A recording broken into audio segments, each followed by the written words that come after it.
हाथों को जोड़िएगा। हम शंका समाधान के इस दिव्य सत्र के लिए पूज्यवर मुनि श्री संधान सागर जी महाराज जी के पावन श्री चरणों में नमोस्तु पूर्वक निवेदन करते हुए प्रार्थना करते हैं। हे महाराज श्री नमोस्तु नमोस्तु नमोस्तु। चलते हैं गुरु चरणों में। पंच कल्याण का आज द्वितीय दिन गर्भ कल्याण का उत्तरार्ध रूप नमोस्तु पूर्वक आज का शंका समाधान का यह सत्र अपन प्रारंभ करें। अपने बीच में कोलकाता से महावीर जी छाबड़ा सपरिवार यहाँ पर उपस्थित है। गुरु चरणों में अपना प्रश्न करेंगे। माइक वहाँ तक भेजें। गुणायतन ट्रस्टी महावीर जी छाबड़ा और तैयार रहेंगे। रतलाम से अपने बीच में रवि जी मोठिया। महाराज श्री के पावन श्री चरणों में अपना प्रथम प्रश्न रखें। उसके पूर्व में यहाँ पर आमंत्रित कर रहा हूँ जिन्होंने पंच कल्याणक प्रतिष्ठा महामहोत्सव में अपना योगदान दिया हुआ है, द्रव्य व्यवस्था के रूप में और वृत्ति सहयोग के रूप में 1,51,000 रुपये की अपनी राशि प्रदान की। आपकी जोरदार करतल ध्वनि के बीच हम उन्हें इस मंच पर आमंत्रित कर रहे हैं। गुणायतन के ट्रस्टी भी हैं श्री सुभाष कुमार जी, श्रीमती माया देवी, तरुण कुमार, सचिन कुमार, पुलकित, कासलीवाल सपरिवार रफीगंज वाले हावड़ा निवासी अगर यहाँ पर उपस्थित हैं तो कृपया मंच पर पधारें। श्री सुभाष कुमार जी, श्रीमती माया देवी जैन, तरुण कुमार, सचिन कुमार। हाँ, एक बार जोरदार जोरदार करतल ध्वनि कर दीजिएगा बंधु उनके सम्मान में। उन्होंने आपकी तालियों का अवदान इस स्क्रीन के माध्यम से उनके पास तक पहुंचना चाहिए। और इसी के साथ ही पूजन सामग्री में अपना सहयोग प्रदान किया है श्रीमती सुधर्मा संगी, कमल कांत जैन, सुनीता जैन, जयपुर राजस्थान से। तो एक बार दोनों दानदातारों के सम्मान में जोरदार जोरदार करतल ध्वनि के साथ में। और अब आप अपना प्रश्न महाराज श्री के पावन श्री चरणों में छाबड़ा कोलकाता हावड़ा गुरु चरणों में अपना प्रश्न करें और तैयार रहेंगे अपनी मातेश्वरी के साथ में रवि जी मोठिया रतलाम। नमोस्तु नमोस्तु गुरुदेव। हेलो सब शत्रु। ओम फिर से बोलिए। मान माया लोभ में सबसे बड़ा शत्रु कौन है? देखो शत्रु तो सब है, शत्रु ना बड़ा होता है ना छोटा होता है, शत्रु शत्रु होता है, समझ गया। तो कषाय मात्र शत्रु है, फिर भी प्रभाव अगर देखा जाए तो लोभ का ज़्यादा है, सबसे अंत में हो जाता है। ओ बस एक ही। रवि जी मोठिया गुरु चरणों में अपना प्रश्न करेंगे। अपनी मातेश्वरी इंदु जी मोठिया के साथ में यहाँ पर उपस्थित है। गुरुवर के सपनों को वो भी साकार करने में अपनी अहम भूमिका निभाते हैं। एक बार जोरदार ताली बजा दीजिए रवि जी भाई के लिए और वे अपना प्रश्न गुरु चरणों में करें। तैयार रहेंगे। हनी नीलेश जी जैन नागपुर। नमोस्तु भगवान, नमोस्तु भगवान, नमोस्तु भगवान। मेरे बड़े पिताजी पूरा मोठिया परिवार का संग लेके आए हैं। पूरे परिवार की ओर से नमोस्तु भगवान, नमोस्तु भगवान, नमोस्तु भगवान। गुरुदेव, मेरा प्रश्न ये है, आज की जो युवा पीढ़ी है पहले बहुत बहुत गलत चीज़ों में लग जाती थी, सिगरेट, शराब। अब गुरुजी उसमें तो वो पकड़ा जाते थे, बट गुरुजी अब ऐसे ऐसे नशे आ गए हैं जिसमें वो पकड़ाते नहीं, अंदर ही अंदर वो टूटते जाते हैं और एक जगह जाके वो पूर्ण रूप से खत्म हो जाते हैं। तो गुरुदेव इसका कोई उपाय बताइए जिससे हम लोग ये बचा सकें। देखिए, ये बहुत ही गंभीर चिंता का विषय है। वर्तमान में एडिक्शन बहुत तेज़ी से हमारी युवा पीढ़ी में बढ़ रहा है और युवा पीढ़ी के मन में बढ़ता हुआ एडिक्शन हमारे लिए एक बहुत बड़ी समस्या बनी, क्योंकि युवा पीढ़ी अगर इस तरह की आदतों की शिकार हो जाएगी तो निश्चित रूप से उसकी संपूर्ण उत्पादकता नष्ट होती है, उसकी क्रियाशीलता नष्ट होती है और जिस समाज का युवा अनुत्पादक बन जाता है वो समाज में मृत हो जाती है। ड्रग का एडिक्शन, नशे का एडिक्शन तो है ही, आज सबसे बुरा एडिक्शन है मोबाइल का एडिक्शन, सोशल मीडिया का एडिक्शन, जो हर कोई शिकार है।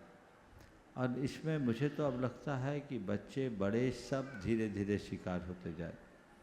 तो हमें लोगों के अंदर चेतना जगाने की ज़रूरत है, लोगों के दिल दिमाग में ये बात बिठाने की आवश्यकता है कि हमारा ये जीवन कितना मूल्यवान है और अपने इस मूल्यवान जीवन का हम कैसे सदुपयोग करें, ये भाव अंतरंग में जगाना चाहिए। तो जब हम ये भाव जगाएंगे तभी उन्हें हम बचा पाएंगे, अन्यथा आज मौज मजा मस्ती की जो दुनिया है, जो सोच है, वो सोच बहुत भयावह रूप लेते जा रही है और इसने हमारे पूरे समाज के चिंतन को विकृत कर दिया। नमोस्तु भगवान, नमोस्तु भगवान, नमोस्तु भगवान। हनी नीलेश जी नागपुर, गुरु चरणों में अपना प्रश्न करें और तैयारेंगे अपने बीच में सीपेट के डॉक्टर संजीव कुमार जैन, संयुक्त निदेशक सीपेट, अपनी मातेश्वरी प्रतिभा जी जैन के साथ में यहाँ पर उपस्थित हैं। मंच पर विराजमान सभी मुनियों को मेरा बारंबार नमोस्तु नमोस्तु नमोस्तु। गुरुदेव, आहार दान के संबंध में एक छोटी सी शंका है कि हम नवदा भक्ति पूर्वक जब अपने घर में पड़गाहन करते हैं वो एक आहार दान होता है। एक होता है कि हम किसी कारण से अपने घर तो चौका नहीं लगा पाते पर हम किसी और के यहाँ पड़गाहन कर लेते हैं, और एक होता है कि हम ना तो पड़गाहन कर पाते ना किसी और के घर में जाकर आहार दे पाते, तो हम कुछ राशि या द्रव्य स्वरूप दे देते हैं कि आप हमारी ओर से आहार में चला लेना। तो हम इन तीनों में किस प्रकार का पुण्य समझे और क्या ये अनुमोदना में आएगा या तीनों आहार दान कैसे समझे? देखिए, स्वस्याति सर्गो दान, अपने द्रव्य के उत्सर्ग का नाम दान है। सबसे उत्तम यही है कि आप नवधा भक्ति पूर्वक अपने द्वारा तैयार आहार को आहार दान में दें, सर्वोत्तम।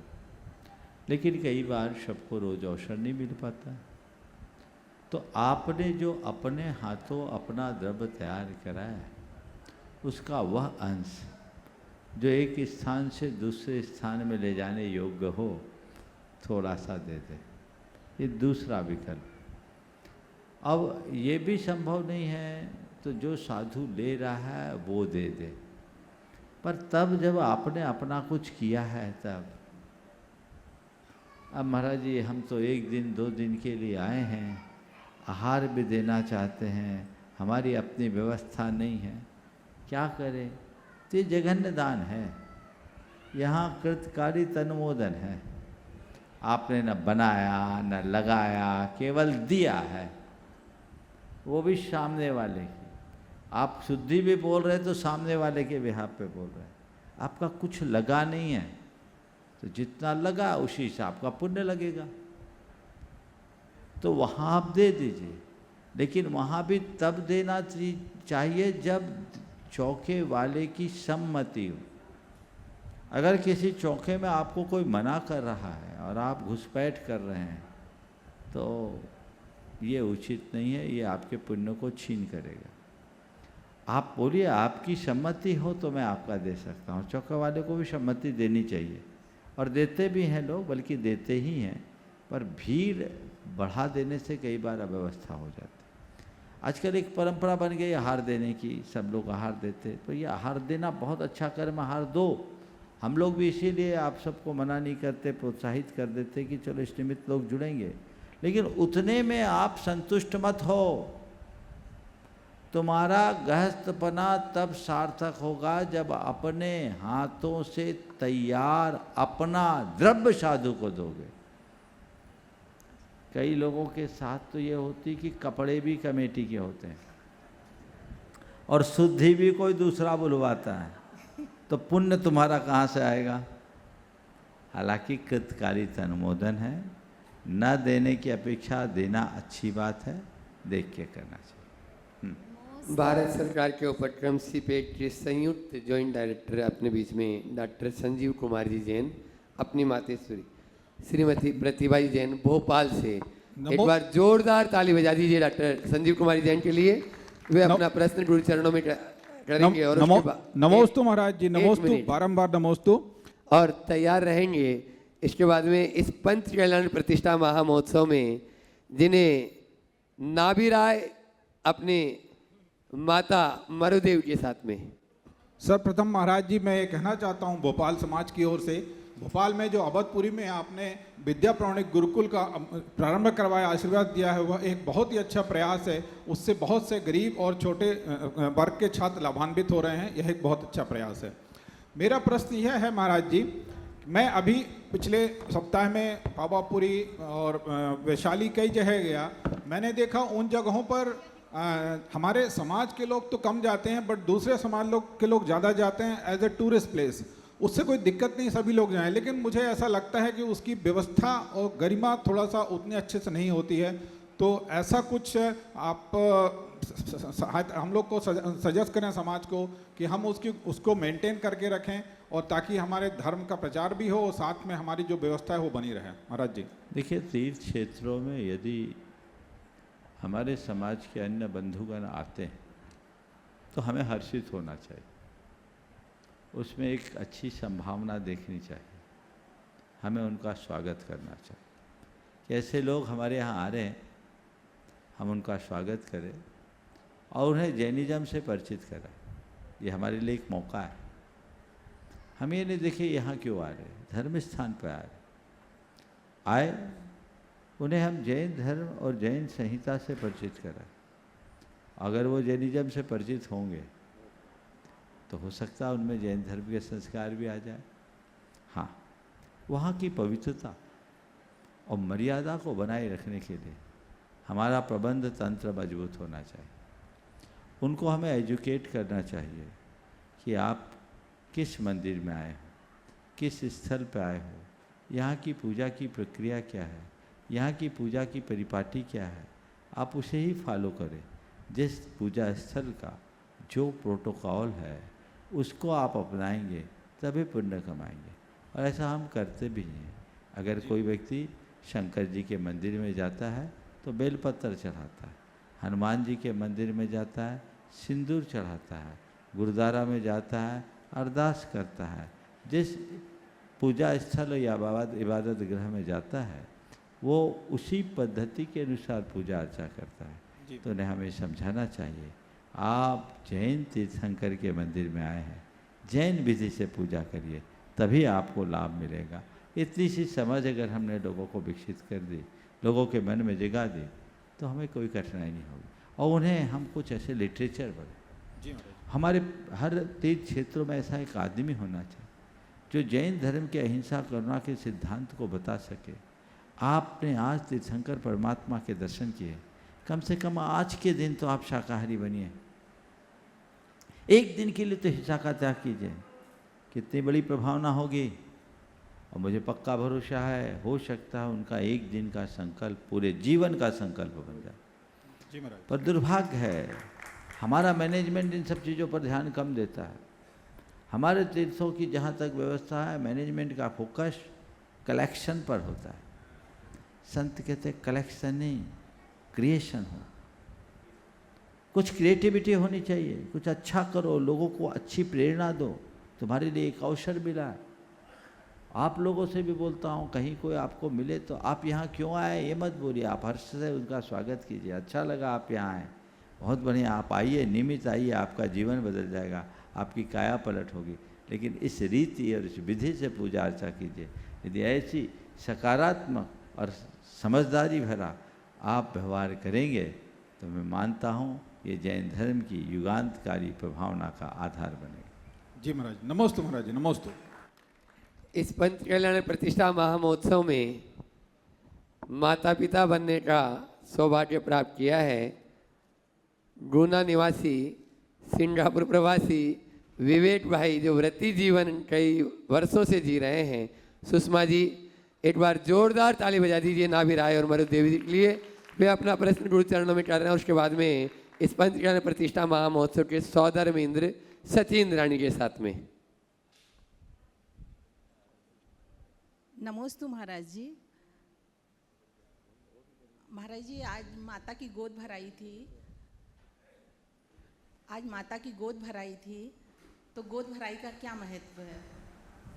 अब तुम्हारी गोद भर गई, इसका उत्सव है सब जगह। महत्व तो यही है, एक महापात्र का अवतरण हुआ है, हम सबकी पात्रता बढ़े, ये माता का सम्मान है। हम भगवान का सम्मान तो करते हैं, लेकिन जिसने जन्म दिया, जो भगवान को जन्म देने वाली है, वो भी सम्माननीय है। इस भाव की अभिव्यक्ति के लिए कार्य किया जाए। ओ चलिए महाराज श्री, जो रिटर्न गिफ्ट देते हैं उसका क्या महत्व है? जो मिल रहा है रखो, दान पुण्य कर देना, वो तुम्हारी संपत्ति। नहीं नहीं महाराज श्री, सभी लोग अपना पल्लू आगे करते हैं। हाँ, तो उसमें फिर माता, ये सब लोक रीति है। चलो इस पंचकल्याण प्रतिष्ठा महामहोत्सव में जिन्हें सौधर्म इंद्र बनने का सुअवसर प्राप्त हुआ है हजारीबाग से, श्रीमान हर्ष जी प्रीति जी अजमेरा, एक बार जोरदार ताली इनके लिए भी। मैं चाहूँगा सुनील जी अजमेरा जो संयुक्त महामंत्री हैं गुणायतन के, यदि हो तो वो भी वहीं पहुँच जाए। हनी आ गए, हाँ हनी भी वहीं पे ही है, दुबई कोलकाता। गुरु चरणों में अपना 2 प्रश्न करेंगे, हनी करेंगी और प्रीति जी करें। गुरु जी के चरणों में बारंबार नमोस्तु नमोस्तु नमोस्तु। गुरु जी अभी ऐसा समझ में आ रहा था कि कोई बोलता है नमोकार लिखो तुम्हारी ये कामना पूरी हो जाएगी, कोई बोलता है भक्तामर का पाठ करो ये कामना पूरी हो जाएगी। ऐसे में अगर बोले कोई मतलब भावना योग करो तो ये पूरा हो जाएगा, रोज भगवान का दर्शन नियमित रूप से सच्चे भाव से करो तो ये पूरा हो जाएगा।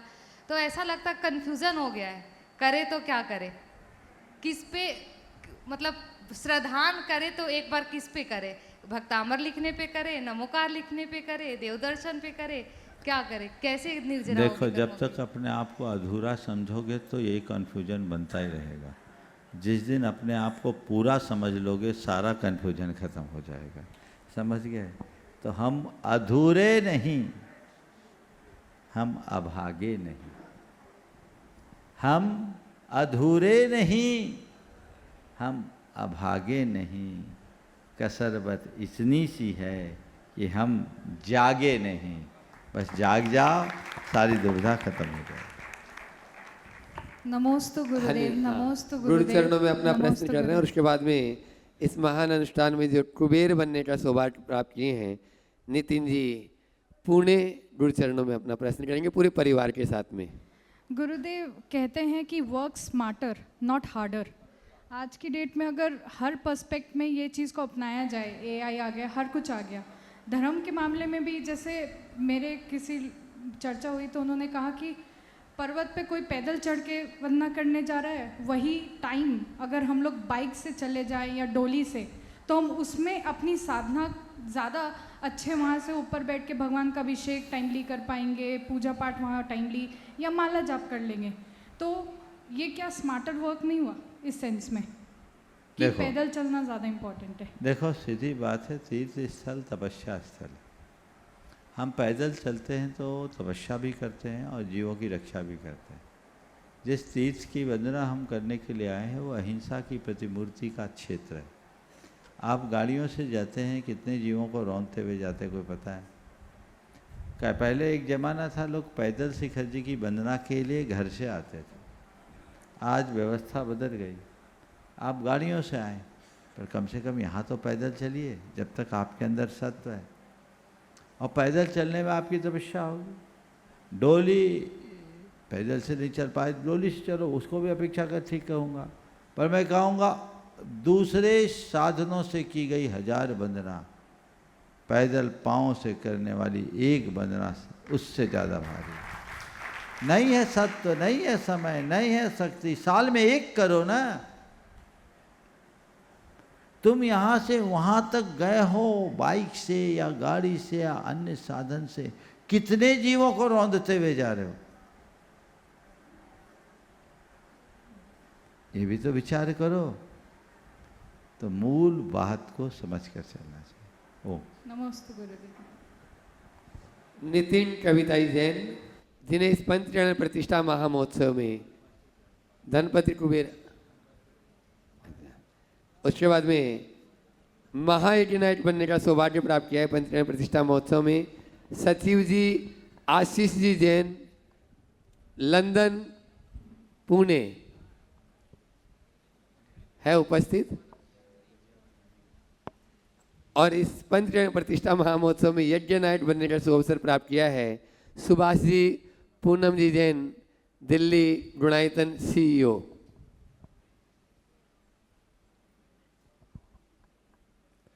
पूनम जी उपस्थित हो तो वो पहुंच जाए। नहीं, हाँ सुभाष। परम श्रद्धेय गुरुदेव के चरणों में शत नमन। मंच पर विराजमान सभी साधु परमेष्टि के चरणों में शत नमन। गुरुदेव बहुत अच्छा पंच कल्याणक चल रहा है और यह पंच कल्याणक अपने आप में बहुत हृदय में परिवर्तन करने का आधार बने, ऐसी मैं भावना भाता हूँ। और मुझे ऐसा महसूस भी हो रहा है गुरुदेव कि जब ऐसा जब पात्र बनते हैं, और कल रात को भी देखा कि जैसे वहाँ पर प्रश्न उत्तर हुए सौधन बिंद के दरबार में, और जिस तरह से उन्होंने विवेचना की, वो इतना अंतर में उतरती है इस वातावरण में, इस वातावरण बनने के बाद, तो बहुत ही अच्छा लगता है गुरुदेव। यह और ज़्यादा गहराई में इसके जा पाएँ, इसका कुछ तरीका, इसका कुछ समाधान बताएं गुरुदेव। बस मैं तो इतना ही कहूँगा, पंच कल्याणों को इतना मग्न होकर के डूब कर देखो कि हमारा कल्याण पक्का है।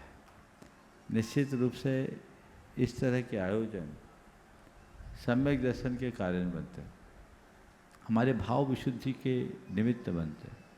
इन्हें सम्यक विवर्धनी क्रिया के रूप में देखा जाता है, उस रूप में मान लें। नमोस्तु।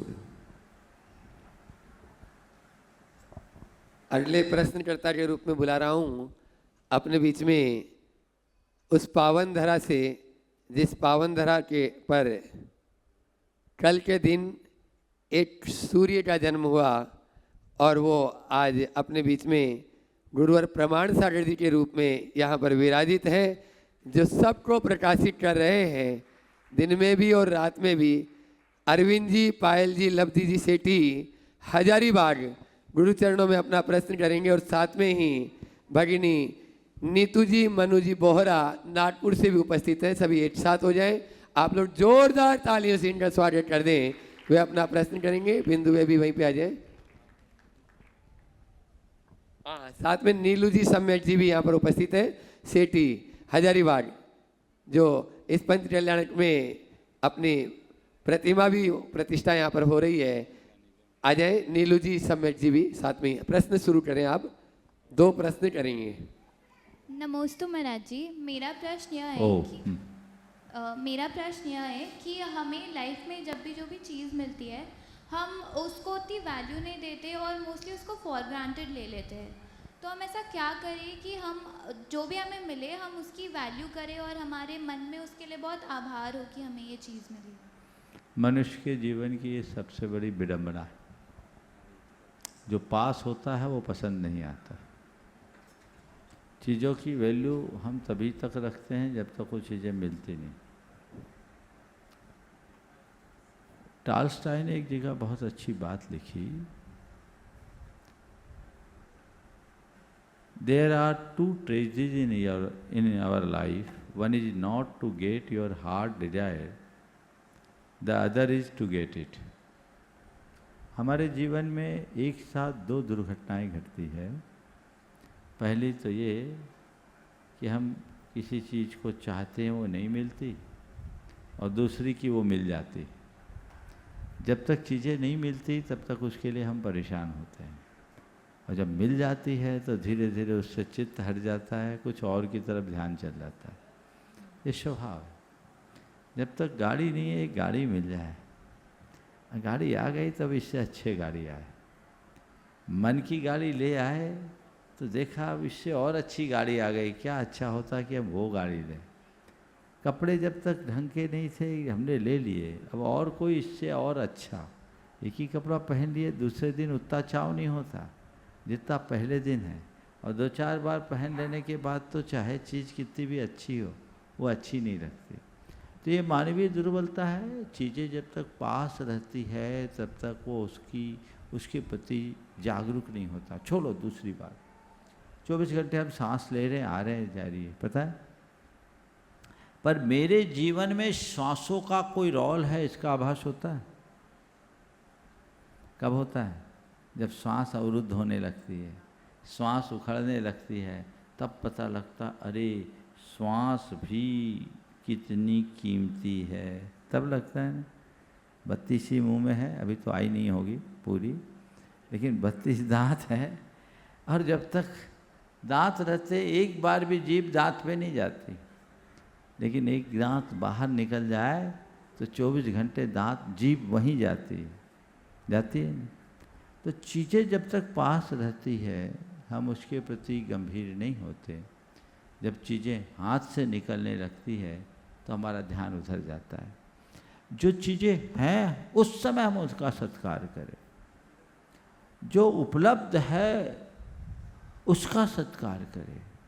जो अनुपलब्ध है उसकी तरफ न भागे, ये हमें असंतोष की ज्वाला में झुलसाएगा, उनसे बचना चाहिए। ओ नीतू मनु, हाँ, गुरु चरणों में अपना प्रश्न कर रहे हैं और तैयार रहेंगे आर्यदेव जी जैन मलेशिया अनुपम भाई के साथ में। नमोस्तु महाराज जी। महाराज जी, कई बार हम अपने लाइफ में अपने अंदर में कुछ चेंजेस करने की कोशिश करते हैं ताकि हमारे आसपास का वातावरण और हमारी लाइफ में चेंजेस आए, पर वो सारे चेंजेस करने के बाद भी अगर चेंजेस अपने मन के हिसाब से ना दिखे तो क्या करें? सबसे पहले अपने मन को चेंज कर दो, सब दिखने लगेगा। दूसरों को बदलना बहुत कठिन है, अपने मन को बदलना बहुत सरल है। हम दूसरों को बदलने की कोशिश में जब तक लगे रहेंगे परेशान रहेंगे। जिस दिन अपने मन को बदलना सीख जाएंगे उसी दिन तर जाएंगे, समझ गए? तो जो सरल है वो अपना कोशिश करो कि सामने वाला बदले, लेकिन ना बदल पाए अपने मन को बदल। अनुपम जी आर्यदेव जी जैन मलेशिया गुरु चरणों में अपना प्रश्न करेंगे और जिनका नाम थोड़ी देर पहले ही पुकारा था, धनपति कुबेर नितिन कविता जी पुणे, जिन्हें इस पंच कल्याण बनने में सौभाग्य प्राप्त हुआ है कुबेर बनने का, पूरे परिवार के साथ में।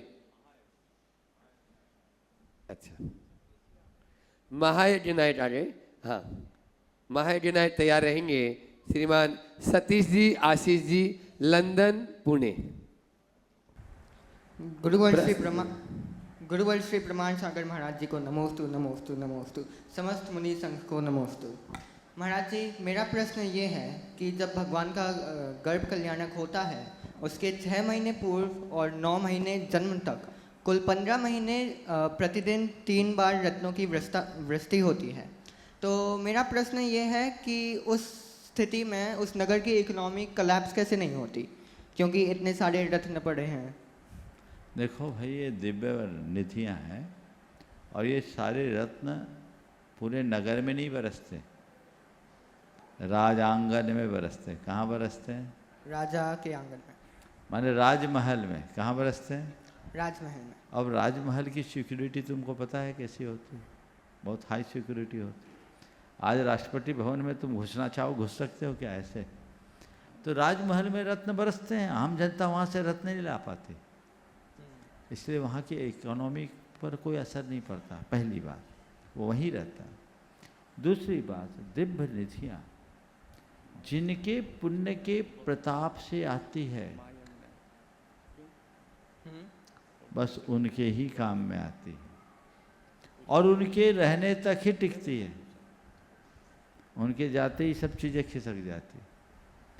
कभी चक्रवर्ती का बेटा चक्रवर्ती नहीं बना, चक्रवर्ती के खिसकते ही उसका पुण्य खिसक जाता है। ऐसे तीर्थंकर परमात्मा के पुण्य से जो रत्न गिरते हैं बरसते, वो उनके वैभव को प्रकट तो करता है, लेकिन इसका भोग हर कोई नहीं कर पाता। जो उनके द्वारा दान आदि संपन्न किया जाता है उससे वो लाभान्वित होते हैं। हर जीव अपने अपने कर्मों के अनुसार ही फल भोगता है, ऐसा समझ। नमोस्तु महाराज। पंच कल्याण प्रतिष्ठा महामहोत्सव के महायज्ञ नायक और इस मंडप के उद्घाटन करता श्रीमान सतीश आशीष जी जैन लंदन पुणे गुरु चरणों में अपना प्रश्न कर रहे हैं और तैयार रहेंगे गुणायतन के शिरोमणि संरक्षक नम्रता सुधीर जी अग्रवाल सिडनी ऑस्ट्रेलिया। आचार्य श्री परमान सागर जी महाराज को नमोस्तु, संज्ञान सागर जी महाराज को नमोस्तु, एवं समस्त मुनिवरों को नमोस्तु। महाराज श्री, मेरा प्रश्न आज का एक ये है कि हमारी आत्मा के आसपास कुछ जिस तरह जैसे बादल होते हैं उनको हम कैसे छटाएं। जिस तरह कभी हम एयरक्राफ्ट से आते हैं, बादल होते हैं, उसके ऊपर से निकल जाता है तो ऊपर बहुत अच्छा एकदम मौसम नज़र आता है। तो हम अपनी आत्मा के पास जो भी आसपास के बादल हैं या जो त्रुटियां हैं उसको कैसे हम दूर करें? देखिए, बादल को छांटने का उपाय हम सबको पता है, हवा। हवा चलती है, बादल छटते हैं। हवा का दबाव कम होता है तो बादल बनते हैं। तो जब भी बादल छाने लगे ना, तत्व ज्ञान की हवा चलाओ जी, सारे बादल छट जाएंगे रास्ता पर। नमोस्तु गुरु, नमोस्तु गुरु। नम्रता सुधीर जी अग्रवाल शिरोमणि संरक्षक गुणायतन सिडनी ऑस्ट्रेलिया से गुरु चरणों में अपना प्रश्न कर रहे हैं और तैयार रहेंगे। कुमारी श्रेया जैन, डॉक्टर संजय जी जैन, बंडा सागर। मंच पर विराजे समस्त मुनिराजों के चरणों में नमोस्तु नमोस्तु नमोस्तु। गुरुदेव, मेरी शंका यह है कि कहते हैं कि हमें मनुष्य पर्याय में 48 भाव मिलते हैं, 16 पुरुष पर्याय के, 16 स्त्री और 16 नपुंसक। तो ऐसा हो सकता है कि हमारा मेरा अंतिम मनुष्य भाव हो? देखिए, ये बात सत्य है कि मनुष्य पर्याय 48 भाव प्राप्त होते हैं, लेकिन इसमें एक भ्रांति है। भ्रांति यह है कि ऐसा प्रचारित किया जाता है कि पूरे 13 पर्याय के काल में 48 भाव ही मिलते हैं। ये कथन आगमानुकूल नहीं।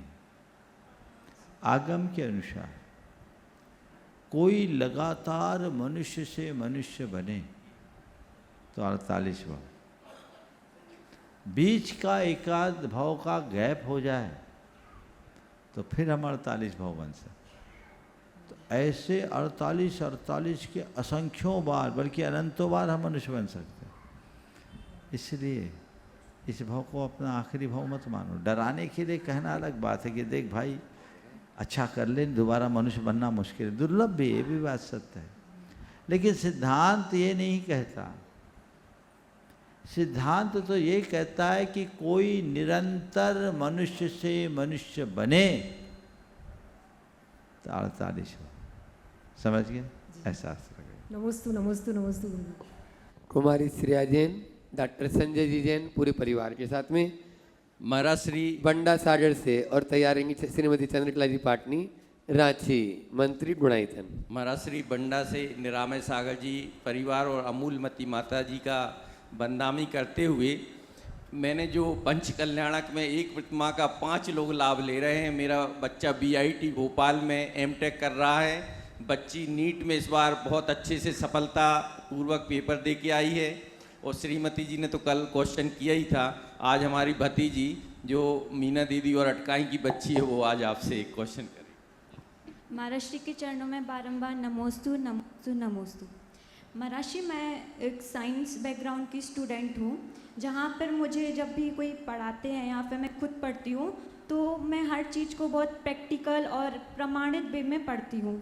तो ऐसे में हम आत्मा जैसे आध्यात्मिक विषयों को अपनी दृष्टि से कैसे समझें ताकि विज्ञान और आध्यात्मिक विषयों को में विरोध ना लगे? देखिए, धर्म या अध्यात्म भी हमें चीज़ों को पारंपरिक तरीके से अपनाने की सलाह नहीं देता। धर्म या अध्यात्म का अपना एक विज्ञान है और वो हमें प्रयोग धर्मा बनना सिखाता है। पर विज्ञान के प्रयोग में और धर्म के प्रयोग में अंतर है। विज्ञान का प्रयोग लेबोरेटरी में होता है और रोज नए नए प्रयोग करके निष्पत्तियां बदलती हैं, लेकिन धर्म का प्रयोग हमारे श्रद्धांत से होता है और वो हमारे प्रैक्टिस में होता है। धर्म का फल है, अपना के देखो। धर्म से शांति मिलती है, संतुष्टि मिलती है, प्रसन्नता आती है, भावनाओं का वेग नियंत्रित होता है, भावनात्मक संतुलन होता है, चित्त शांत और निर्मल होता है। इस पर श्रद्धान करो और प्रयोग करके देख लो। नमोस्तु महाराज श्री, नमोस्तु। तुमसे कहा गया कि धर्म करो, तुमने कर लिया। कोई जरूरी नहीं कि ऐसा धर्म करने से तुम्हें वो शांति मिले भी, लेकिन धर्म करने से शांति मिलती है। इस प्रेरणा से तुम धर्म को अपनाओ और अनुभव करके देख लो शांति मिलती कि नहीं मिलती। अगर शांति मिल रही है, प्रसन्नता मिल रही है, संयम आ रहा है, सकारात्मकता बढ़ रही है, तो समझ लो धर्म मेरे लिए कितना उपयोगी है। और जब ये चीज़ें हमें मिलेगी तो धीरे धीरे आत्मा पर भी श्रद्धान हो जाएगा। तो ये प्रैक्टिकल है। नमोस्तु महाराज श्री, नमोस्तु। श्रीमती चंद्रकला जी पाटनी, रांची गुरुचरणों में अपना प्रश्न करें और तैयार रहेंगे। मैसूर कर्नाटक से गुणायतन ट्रस्टी रमेश चंद जी जैन। मेरी तरफ से जगत के सब जीवों की तरफ से मुनिराज के चरणों में नमस्तु, सभी मुनिराजों के चरणों में नमस्तु। महाराज रिश्ते चाहे जो भी हो, विचारों का मिलन ही हर रिश्ते का सूत्रधार होता है। तो अगर किसी घर में किसी के विचार नहीं मिलते तो उनका मिलन कैसे हो? बिल्कुल, विचारों का मिलन ही हर रिश्तों के मजबूती का सूत्रधार होता है, ये यथार्थ है। इस विचार नहीं मिलते कोई दिक्कत नहीं, ऐसा होता भी है, हर किसी के विचार मिले ये कोई ज़रूरी नहीं। पर विचार भेद में समस्या नहीं है, समस्या वैचारिक टकराव में। हम विचारों को टकराने ना दें, सामने वाले के विचार को देख ले, उसके विचार मुझसे भिन्न दिख रहे, छोड़ दे उसको। अपने विचार थोपे नहीं, कोई ज़रूरी नहीं कि हम सामने वालों के विचारों से सहमत ही हों, लेकिन हमारा यह सोचना कि सामने वाले को मेरे विचारों से सहमत होना ही पड़ेगा, ये हमारा दुराग्रह है। हम सामने वाले को समझाने की कोशिश करें, वो समझ सके अति उत्तम है, नहीं समझे तो उसको उसके हाल पर छोड़ दे। चाहे जितने लोग हों, चाहे जितने मत हो, चाहे जितने विचार हो, उससे कोई फर्क नहीं पड़ने वाला। फर्क तब पड़ता है जब हम विचारों में टकराव उत्पन्न कर देते हैं। ऐसे वैचारिक टकराव से बचें। गुणायतन ट्रस्टी मैसूर कर्नाटक से रमेश चंद जी जैन परिवार के साथ में तैयार रहेंगे। अर्चना जी बेनाडा कोलकाता। परम श्रद्धेय मुनि श्री प्रमाण सागर जी महाराज एवं समस्त मुनि संघ को मेरे और मेरे परिवार की तरफ से त्रिवार नमस्तु नमस्तु नमस्तु। महाराज श्री, अपना प्रश्न पूछने से पहले मैं भावना योग के बारे में अपना अनुभव आपकी अनुमति से शेयर करना चाहूँगा सभी मेरे साथियों को। महाराज श्री, मार्च के महीने में मेरा बहुत ही सीवियर एक्सीडेंट हुआ और उसमें मेरी मतलब बोन में भी डैमेज हुआ, मेरा सर भी फट गया, मेरे मसल्स भी पूरी तरह से प्रभावित हुए। डॉक्टर के अनुसार मुझे कम से कम 3 महीने बेड रेस्ट में रहना था, लेकिन जिस दिन मेरा एक्सीडेंट हुआ उसी दिन से मैंने 23 मिनट का भावना योग नियमित चालू किया। स्थिति ये थी कि जब मेरा एक्सीडेंट हुआ था, मेरे 2 बच्चे मिलके मेरे को लघु शंका के लिए ले जाते थे। मेरे मन में इतने नेगेटिव विचार थे कि शायद मैं अब नॉर्मल स्थिति में नहीं आ पाऊँगा, लेकिन जैसे जैसे भावना योग करता रहा, 10 दिन के बाद मैं इस स्थिति में आ गया कि मैं स्वयं ही बिस्तर से खड़े होके अपने काम धीरे धीरे धीरे धीरे मतलब करने लगा और 1 महीने के अंदर मैं पूरी तरह से सारे काम स्वयं करने लगा। 2 महीने के बाद डॉक्टर से चेकअप कराया तो डॉक्टर ने बोला तुम्हारी 80% ज़्यादा रिकवरी हो चुकी है और शीघ्र ही तुम बहुत जल्दी ठीक हो जाओगे। मैंने उस समय यहाँ की समिति को सूचित किया था कि शायद मैं नहीं आ पाऊँगा, लेकिन मेरे मन में भावना थी कि किसी भी तरह से मुझे पहुँचना है। मेरी थिंकिंग पॉजिटिव हुई और आज मैं पूरे परिवार के साथ आपके सामने उपस्थित हूँ। नमस्तु महाराज, नमस्तु नमस्तु नमस्तु।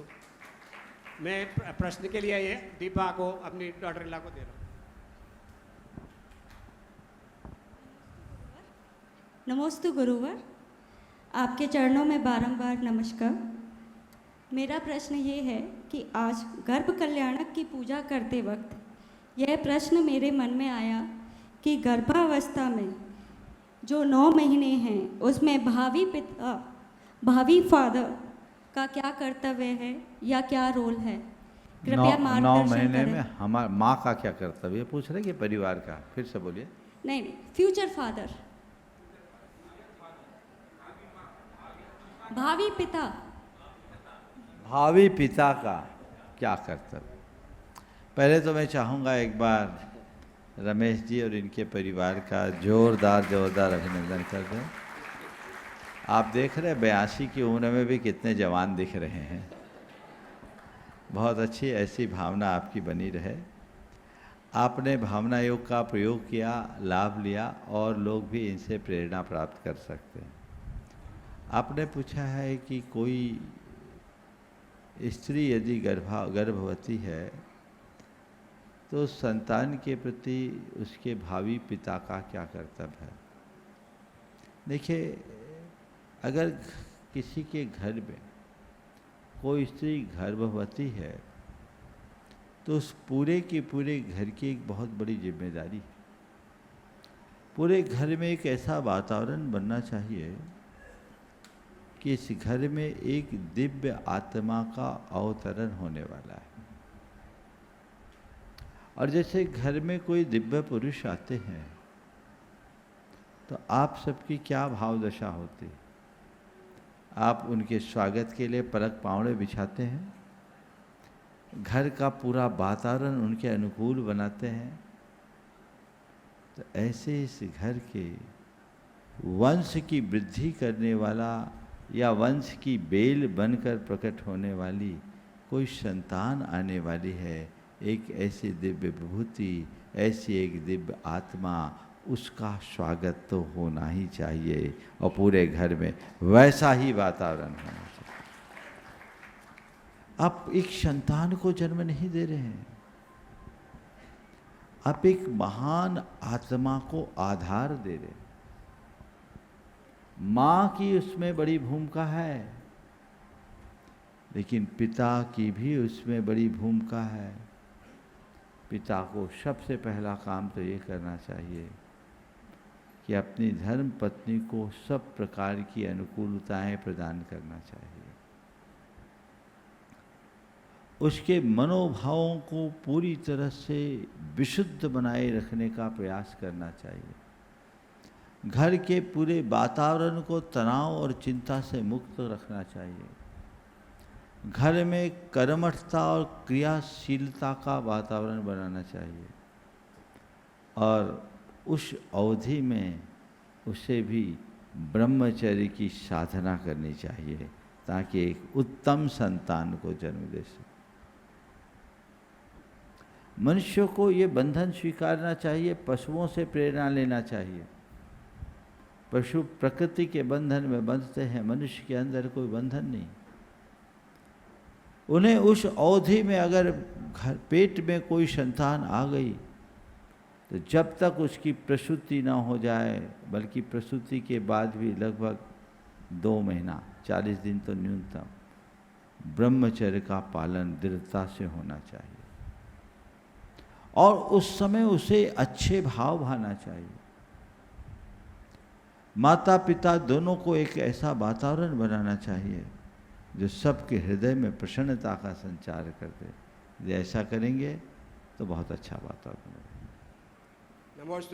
गुणायतन ट्रस्टी अर्चना जी बेनाड़ा कोलकाता गुरु चरणों में अपना प्रश्न करेंगे और तैयार रहेंगे। इस पंच कल्याण प्रतिष्ठा महामहोत्सव में जिन्हें भरत चक्रवर्ती बनने का सौभाग्य प्राप्त हुआ, सुनील जी, आशा जी, राजीव जी, रारा। नमोस्तु महाराज जी। महाराज जी, कल यहाँ याग मंडल विधान हो रहा था तो उसमें 9 देवता के अर्घ थे। पंचपरमेष्ठी के 9 देवता में सिद्धों के अर्घ नहीं थे और विद्यमान 20 तीर्थंकर के अर्घ थे, 30-24 के अर्घ थे, आचार्य के अर्घ थे, उपाध्याय के थे, साधु के थे और 48 रिद्धिधारी मुनियों के अर्घ थे। तो महाराज जी, सिद्धों के अर्घ क्यों नहीं थे उसमें? अरहंत भगवान का पंच कल्याण कर रहे हैं ना, लेकिन सिद्ध तो बनेंगे ना। जब बनेंगे तो बनेंगे, जो व्यवस्था उसके अनुरूप रखो। याग मंडल में मूल पूजा के आराध्य वही। नमोस्तु महाराज जी। आशा नवनीत जी गोदा भोपाल गुरु चरणों में अपना प्रश्न करेंगे। माइक वहाँ भेजे शीघ्रता से। और तैयार रहेंगे आदिश जैन, दीपाली जैन, जबलपुर।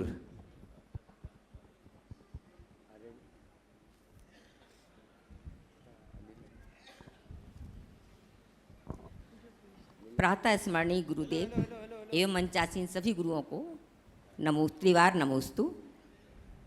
गुरुदेव, हमारा जो प्रश्न है वर्तमान परिस्थितियों को लेकर है। अभी एक जो ज्वलंत समस्या आई है, जिस प्रकार की घटनाएं घट रही हैं, उससे नारी जाति शर्मसार हो रही है।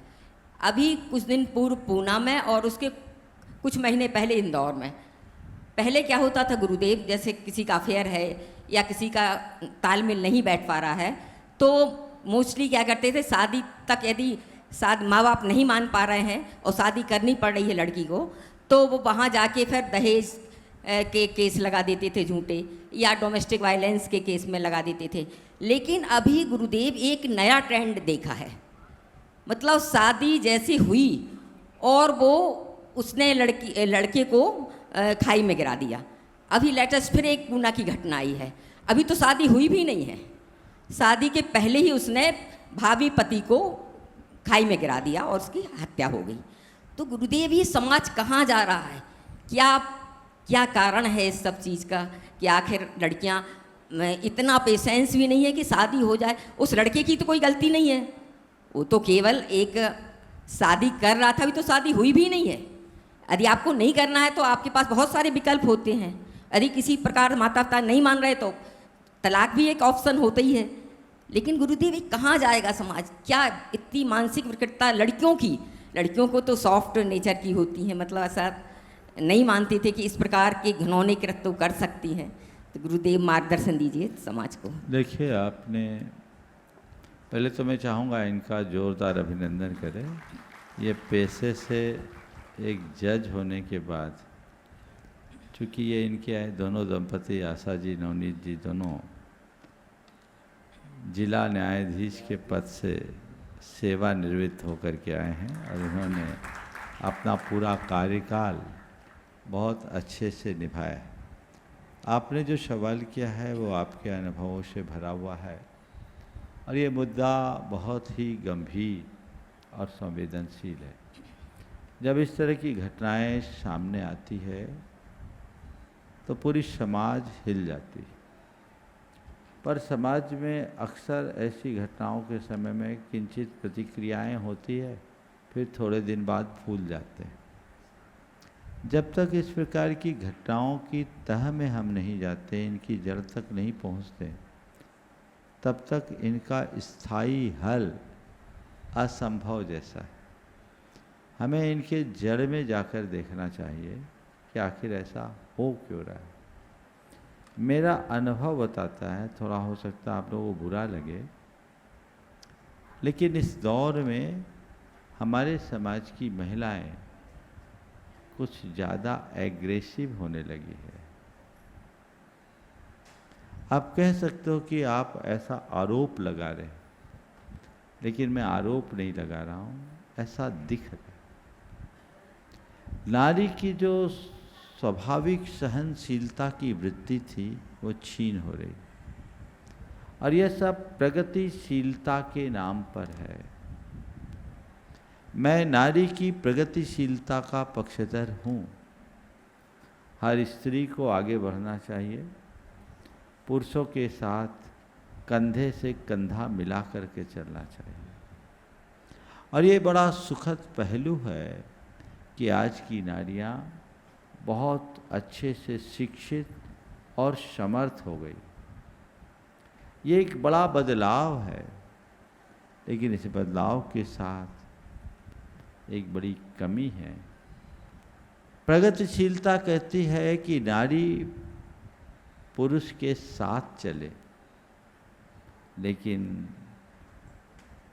आधुनिकतावादी सोच ने नारी को पुरुष के सामने खड़ा कर दिया है। अगर स्त्री पुरुष के साथ चलेगी तो दोनों एक दूसरे के पूरक और प्रेरक बनकर सब अच्छा करेंगे, लेकिन जब से स्त्री पुरुषों के सामने खड़ी हो गई, वह उसकी प्रतिद्वंदिनी बन गई। वर्तमान की शिक्षा और संस्कार भी छीन होते जा रहे हैं। उसने ऐसी घटनाओं को विस्तार दिया है। कुछ घटनाएं प्रकाश में आती हैं और कुछ घटनाएं ऐसी छिप जाती हैं। कुछ विचित्रता ऐसी भी है कि सारे कानून स्त्रियों के पक्ष में। आपने तो बहुत सारे मामले निपटाए जी, होंगे। उसका दुरुपयोग बहुत हुआ है गुरुदेव। पुरुषों के लिए कोई कानून नहीं, ये तो बेचारे ही हो गए। अभी कुछ दिन पूर्व एक युवक आया, उसने कहा महाराज जी अब तो शादी के नाम से डर लगने लगा है। आप सोचिए, विवाह जो घर के एक मंगल उत्सव का आधार बनता था, आज विवाह के नाम पर खौफ बढ़ने लगा। यद्यपि ऐसी घटनाएं अभी आम नहीं हैं, लेकिन मुझे लग रहा है कि धीरे धीरे ये आम भी हो सकती है। समग्र समाज को इस विषय पर गंभीरता से विचारना चाहिए। सरकार को भी इस विषय पर विचार करना चाहिए, ताकि स्त्री और पुरुष दोनों में ये भेदभाव खत्म हो। स्त्रियों को यदि कहीं प्रताड़ित किया जाता है तो वो भी गलत है, उन्हें कमतर आंका जाता है तो ये भी गलत है। वो अपने आप में कहीं से कम नहीं है, उसके अंदर जो गुण और योग्यता है हमें उसका सत्कार करना चाहिए। लेकिन एक बात सदैव ध्यान रखना चाहिए कि नारी नारी बनी रहे, वो नर न बन सके। नारी नारी बनी रहे, वो नर न बने।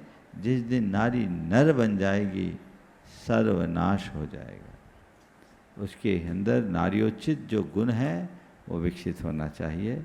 वो गुण जब तक सुरक्षित है तभी तक समाज सुरक्षित है। वह उसकी क्षमा, वह उसकी सहनशीलता, वह उसकी ममता, वह उसकी धृति, वह उसकी करुणा, वह उसका मातृत्व, यह सब चला जाएगा तो फिर बचेगा क्या? इन सब से रहित समाज बड़ा बर्बर समाज होगा, जो कतई उचित नहीं होगा। समय आप सबका हो गया, यहीं पर विराम। बोलिए अहिंसा परमो धर्मः।